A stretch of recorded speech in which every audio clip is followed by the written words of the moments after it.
Shalom, my friends, from here in beautiful Israel. I hope that you can hear me okay. I know last time we did a live recording from Tabor, there was a lot of wind, so I hope that this is good. I wanted to just give you a little tour of this amazing spot in Israel. Everywhere I go, there are stories from the Bible that comes alive, and sometimes I just stop and close my eyes and imagine what happened here thousands of years ago. My ancestors, my people, and what happened right here where I'm standing. And it's just awesome how God has returned the Jewish people to their biblical homeland, where we walk every step and just explore and discover more of our past and our history.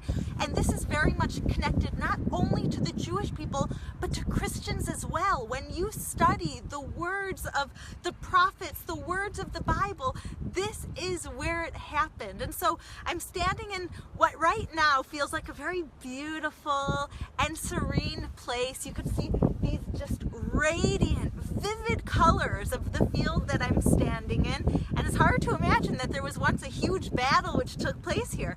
But actually, if I was thousands of years back in the times of the Bible, I would be standing in the middle of a battlefield during the times of the Bible. Right behind me, this name might sound familiar to you. Right behind me is Mount Tabor. You might remember reading about this in the Torah from the times of the Judges. Right up there on the top of that beautiful mountain. It's actually not even so big. It's just in the middle of big, beautiful fields, and it stands right out.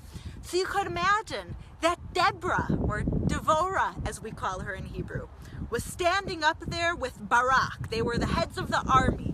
Deborah was the prophetess, but she wasn't just a prophetess that sat and meditated and connected to God all day. She was also in action. She was one of the leaders. And so Barak, the head of the army, and Deborah, the prophetess, and also one of the heads of the Israelites, they were standing right up there on top of Har Tabor, Mount Tabor. And then they saw Sisera coming with the Canaanite army, and they knew that he wanted battle.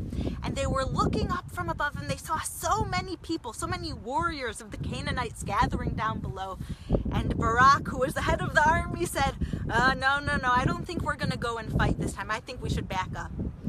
And the prophetess and holy woman Deborah said to Barak, okay, well then you're just going to have a woman deliver you. We're going to have the Israelites be delivered by me. And so she called up 10,000 men for battle, where they gathered right under Mount Tabor, right where I'm standing right now, in this beautiful field with the radiant colors, in the beautiful sunlight. It's a little bit chilly with a little bit of wind, which you might hear.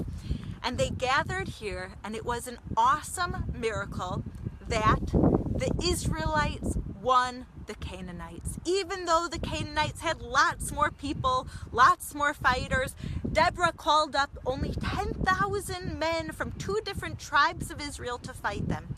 And when Sisera, who was the head of the Canaanite army, saw that they weren't going to win, he ran away. And this is where I come in, actually. I feel very connected to this story. Because Sisera, who is the head of the Canaanite army, who came wanting to destroy the Jewish people, wanting to destroy the Israelites, when he saw he was going to lose, he ran away because he knew that they were going to come for him. And he found a refuge in the tent of someone who he felt comfortable with because he knew her father, he knew her family. They said this is a safe space. And from the Bible story of, you might know her as Jael, J-A-E-L, but in Hebrew it's pronounced Yael, which is my name. That she fed Sisera wine and cheese, and he fell asleep to rest, and she took the part of her tent that's very sharp and put it in his temple and killed him and saved the people of Israel. So it's just so awesome. I wanted to share this story with you because somehow when you're standing in the place that it happened, it all comes alive. And not everyone has this opportunity to walk the land of Israel, to learn the biblical stories where they happen. And so I feel blessed to be welcoming you to Israel, to Har Tabor, to Mount Tabor behind me, from these beautiful fields to study God's Word together. God bless you.